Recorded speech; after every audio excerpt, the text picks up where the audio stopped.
I'm not going to look at this through a political lens for a change. The capitalism works best when everybody's benefiting. We are still at a place where the workers are underpaid for what they do, and the wages are historically low relative to what corporations and people are so forth or people are making. So our job shortage, job worker shortage, is actually not a product of seasonal unemployment and seasonal employment and all that stuff.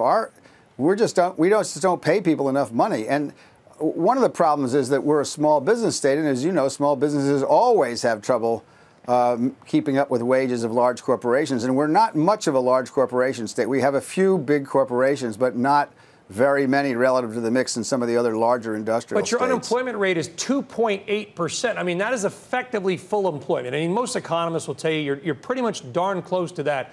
So the only way to get a new worker is to pay that worker enough so that he or she will leave a different job or move for that position. Why do you think companies are not raising wages? Maybe they just don't have the margins. Maybe they don't have the price. They can't. I think in Vermont there's some truth to that. They don't have the margins because it's mostly small business. The other issue is there are a fair number of people who could be in the workforce but aren't. Some of them left the workforce a long time ago when economic times were much worse. And they're not coming back in at the rate we'd like them to. Don't forget, some of the squeeze on families are things like childcare.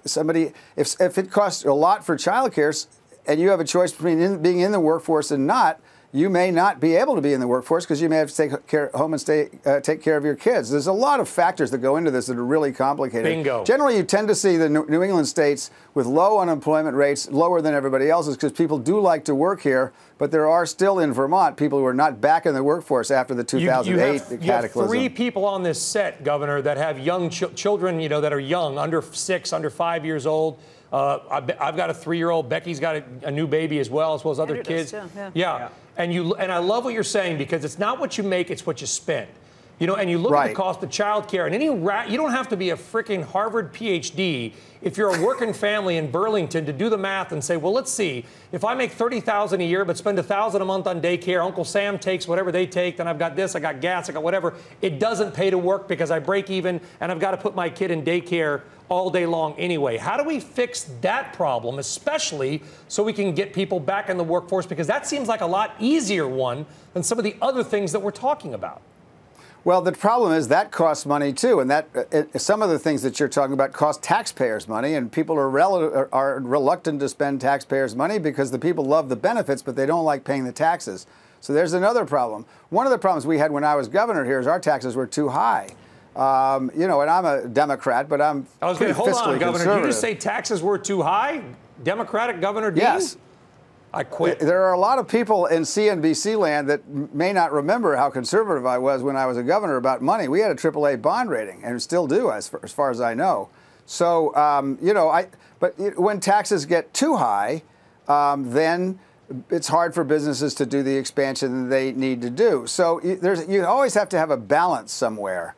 I think taxes are probably too low on corporations. I would have cut the corporate tax if I had been president, but it wouldn't have been to 21% because it was not a tax cut that was paid for, and it's going to come back and bite us in the butt sooner or later. So this is very, very tricky stuff, and I think the right play is pretty much down the center in terms of economics. But if I can get that stay-at-home parent to get off, whether it's a man or a woman, if I can get that stay-at-home parent back to the workforce because they're not spending 25% of their income, on child care, that's a good economic bargain. It is, but that's the trouble is, from the big picture, you're absolutely right. But that somebody has to pay the cost of that. It's going to be the taxpayer, it's going to be the business owner, and as individuals, they don't want to pay the cost. So then we get into the system that we have now. Historically, the government solution is the better solution because everybody's in it together. But then you get the politics of that, and it's very, very tough.